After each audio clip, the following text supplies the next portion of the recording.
I would like to start, if I can, and Prince, I'm going to start with you. We have, and I'm going to be quite careful of the words. South Africa is not politically unstable, but there are signs of turmoil in our politics. So personal attacks are the order of the day sometimes. People scream and shout corruption claims at each other, sometimes with proof, sometimes without. It can seem that no one can make policy and actually do anything. And at the same time, it seems that we're a country that is very upset with itself. And there's a feeling sometimes that these are all short-term dynamics. This is because of Nasrik, or this is because of Polokwane. Surely there are long-term dynamics that have led our politics to feel like this. Okay. You see, when we think of politics, we think of the noises made by the chaps who define as politicians. So your Julius Malema, your Mmusi Maimane, your Cyril Ramaphosa, those types. And those chaps are never without noise. They will always make noise. We need to look below that, to look at the state, because the state includes you and I, its people, its territory, and all of that. And I've recently come up with a theory of a state failure to try and make sense of our politics. And our state failure, if you want to test it, is around 4 areas, and quickly, in less than a minute. 1, it's national security. There is no national security in South Africa. The fact that we have soldiers doesn't mean that we are secure. So you have 3 chaps coming from India with a plot to take over the South African state. 3, and they take it over. In a proper state where there is national security, those chaps should have been caught, thrown into a plane without windows, back home. You go to, so that's elite staff, right? On national security. Go down to the level of the masses. Go to my village in Mpumalanga, or any village or township. Somalis and Pakistanis are selling stuff in tuck shops, right? They've taken over. Nobody checks what these chaps are selling. So if they wanted to kill us in our millions, they would. So that's state security. 2 is health. Health in South Africa, forget the sweet tongue of Aaron Motsoaledi, has collapsed. In black townships, no one wants to take their relatives to a township hospital. The 3rd, it's education. Forget the statistics. More than half of the kids who start in grade 1 don't sit for matric. Recently, government has adopted a policy of progression, right? So you progress these people, they don't fail in grade 11. They are now going backward so that they don't fail, in order to boost the numbers of those who sit. Professor Maluleke teaches at the University of Pretoria. He knows those who start at his university, only 50% of them leave with degrees. So that's education. The 4th is energy security, which is at the center of everything. So that is what I define as politics, not the noise. So if you look at those 4, the South African politics is in a serious crisis. What explains this collapse? There's one big thing that explains the collapse, is the ANC. The biggest threat to South Africa is the African National Congress. If you want to test this theory, think of the ANC under Mandela and under Thabo Mbeki during his first term. The ANC at the time was the biggest asset for this country. It didn't matter whether you hated them or you liked them, you voted them or you didn't vote them. They were an asset. They were the center of our stability. Today, they are the center of our instability. So I've given you a theory without personalities. Thank you. And made yourself very popular in the process. Professor Maluleke, to say the state has failed, okay, we can talk about the Grootes, we can talk about people in tuck shops, we can talk about the health system. But on a monthly basis, millions of people, 19 million people this year, will receive social grants. They're kept alive by the state. I mean, literally kept alive by the state. Is that a state that's failing for you? Well, I want to agree with Prince to some extent, but I don't agree with him totally. I don't think that the percentage of the people who pass at the University of Pretoria is 50%. We are slightly above the national The average. system, yeah. We are slightly above the national average by some big number. But I do want to agree with the fact that we ought to think of the ANC and not just the personalities in the ANC. That we ought to think of the EFF and the DA and not just the personalities in the DA. And I think this is something we have failed to do, both as observers of the political system, but also the media. The media in South Africa simply adopts either the next villain or the next hero. So, for example, there was a time when the media's biggest villain not so long ago was Jacob Zuma. And we were hearing about this villain again and again. What that does is to absolve the ANC of responsibility indirectly. So it's not the ANC, it's Jacob Zuma who is the problem. And so we sing songs about Jacob Zuma, we write books about him, book after book after book. In the process, we forget that he is a member of a gang. He is a member of a party. And we have never really had the courage to look the party in the eye. We either look at Zuma, or we look at Mbeki, or we look at Mandela. Now, there's a new fad, and the new fad is to suggest that Cyril Ramaphosa is more popular than the ANC. Even polls are conducted to see how popular Cyril is in relation to the ANC. It's absurd. It is a continuation of the same process of refusing to look at the party because we can't afford to. I think we are too scared of looking at this party because we don't know what we can be without the party. Okay. We continue to think like that. But as far as the question about grants that you asked me, of course the grants are very useful, very important in an economy that has been comatose for so long as ours. There are many people who, without the grants, they wouldn't be able to survive. But you can't praise the people who create the problem that leads to the grants for giving the grants. I think how sustainable is it is the question we ought to be asking ourselves. How long can we sustain this? And if we can't sustain it, will we be able to deal with the consequences of what will happen when it is not there? Okay, so Prince Mashele and Professor Maluleke are both unoptimistic. I think about things. And Ndoni, I want to ask you, okay, your constituency, the group of people you represent, is black women in science, of which the country needs many more. When you look at the politics that is happening around us and the impact that it has, and it particularly has an impact on higher education institutions where it's not just teaching but where research is supposed to be done and where more and more positions should be opening up for people who belong to your organization. If you listen to these two gentlemen, you must look around you in despair. Your organization is just going to shrink. Yeah, I guess that was the whole point of starting the organization, is because you could see that there was imbalances and inequality amongst the science and the STEM careers. But I think obviously we could look at the problem at a higher institution level, but really the problem really starts at primary schools as to what is our government doing to make sure that before they provide laptops to students, they actually have a building and they actually have a toilet and actually have qualified teachers in maths and science to teach them.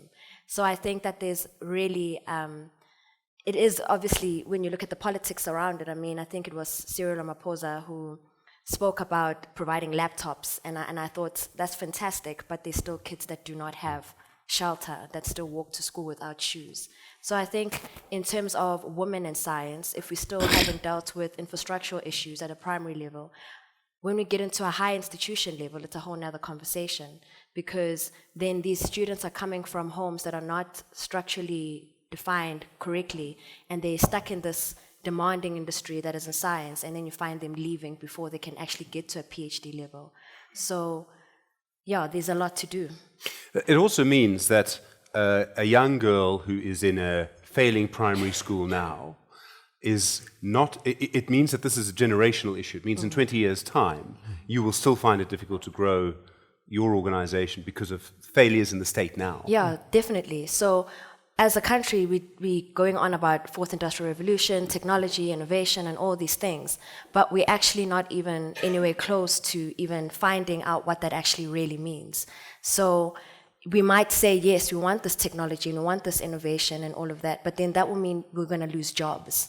And so then how do we then balance out these young females that want to get into science, and also what type of science is being taught in these institutions? Are they really going to meet the demand of the growing industry? And that young girl who wants to come to the top, how do they then come up to the top with financial issues, with cultural issues and all of that?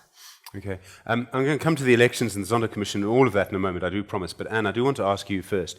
When you look at the political situation as it's been sketched, the obvious question would be, can business operate and how does it operate? And yet I know there are some people who actually believe it's the private sector that's actually doing more to keep the country together in some ways than the state, because it actually works, the banking system actually works, those kinds of things. Is it becoming more and more difficult to do business because of our turmoil politics? Well, let me can you hear? Is that? Yes. So let me say something about the bigger politics first, and then I'll come on to business. I think South Africa has a very weak political discourse, and for the reasons that have been itemized, we don't want to deal with the facts. I agree with Prince completely. I think the ANC today is one of the biggest obstacles to fighting corruption, to changing this country, to improving the quality of life of people. And until we recognize that and start talking about policies, what should we do differently? The definition of being insane is to keep doing the same thing over and over and over again and hope you'll get a different result. Well, South Africa has to face up to the fact that the dreams of state-led development, which we've been told about for the last 15 years, the state has failed spectacularly, disastrously for everybody. And the country is really on the brink of, we're on the brink of crisis in almost everywhere you look. I don't know what the right language is, but if you think about Eskom, just as the most important example which could bring the whole system down, here you have an entity that was one of the leading utilities in the world, and in the last 10 years or so, the price of electricity has gone up 170%. The workforce has expanded by more than 50%, and today we produce in Eskom less power than we did in 2004. Just think about that for a moment. Now, the reality is, how should business deal with this kind of a situation? And it's very difficult. And the truth is that many businesses are just struggling to survive. So you go to conferences where people say, growth is very low and we'd like it to be bigger. But now I'd really like to talk about what business should be doing, and they should hire more young people. This is crazy. Businesses are retrenching people in the environment we're in, and they are struggling to survive as the country goes deeper and deeper into debt, and the state is broken. There's some bits that still work. I can still get a passport very well. So it's not everything, but in general, senior civil servants are saying the state is broken. So we can't have a president who stands up and tells me and the country that we're going to do this very complicated thing called land reform, which I absolutely support, and we're going to help new black farmers with support so they can be successful, become farmers. We're going to do this, this, and this. But in the next breath, he tells me that the state and the SOEs are sewers of corruption. So who will do these things we're being told will happen? I don't believe most of it. I think South Africa, and I'm coming to the business, South Africa has to grasp the reality, and this would be one of my big criticisms of the state of the nation, or in a way the budget, but it's more the state of the nation speech. We need the president to tell the country how bad things are. and they really are bad. I am an optimist, but until you start doing things differently and you have a common diagnosis, and as the governor of the Reserve Bank keeps saying, we need a common narrative of what's gone wrong, where are we, and how are we going to make the trade-offs this country needs to do some things differently. So how business then operates within this is pretty complicated. I'll stop there, I'm sure you're going to... Okay. Not at all. I'm happy to talk No, more. go for it. Okay. So... This is a topic about which I've thought for all my professional life, so I have a lot to say. The first is that business is a very diverse beast. Lots of people like to talk about the government should do this and business should do that, as though there is someone you can ring up, say, hello, business, what is your position on this, that, or the next thing? This is crazy. When people talk about an investment strike by business, it conjures up an image of, I don't know, some senior businessman calling a mass meeting and they all take a vote that they're all going to go on strike. Well, firstly, this would be collusion, but business doesn't work that way. So South Africans need to understand business in a much more nuanced way than we talk and then we speak. So you've got the small businesses in townships or informal sector firms, or you've got medium-sized companies, you've got banks, you've got all sorts of different parts of business who often disagree with each other. They want different things. So when you talk collectively about business, you need to be very careful. Let me now move to talk about business.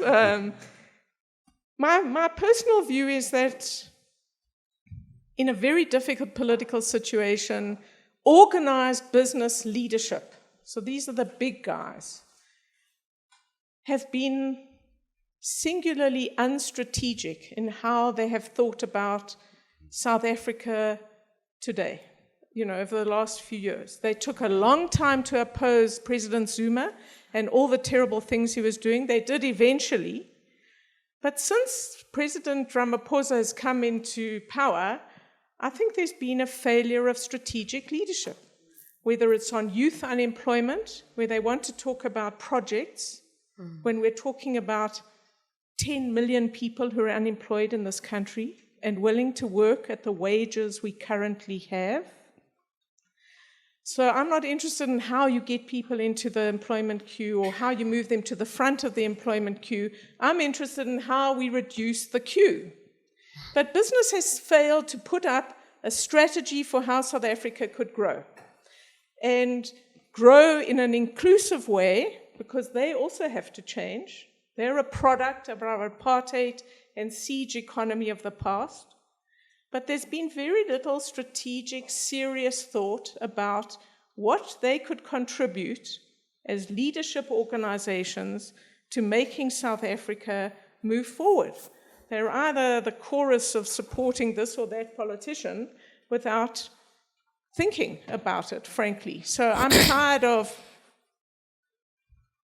the acceptance of, let's call it the smoke and mirrors, that the political leaders might need for the election. Business is in a very different position.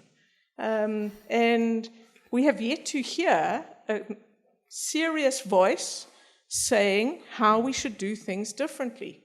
And I think that's really important. And what has got South Africa into some of the difficulties we have is that the cabal of big business, big labor, and big government have done deals that leave out the unemployed and small and new aspirant firms. And that's South Africa's big challenge. Half the country are outsiders. They're not part of anything. They're poor, they're jobless, they don't have a good education. And I don't hear any serious thoughts on how we're going to deal with this from many business leaders or organizations.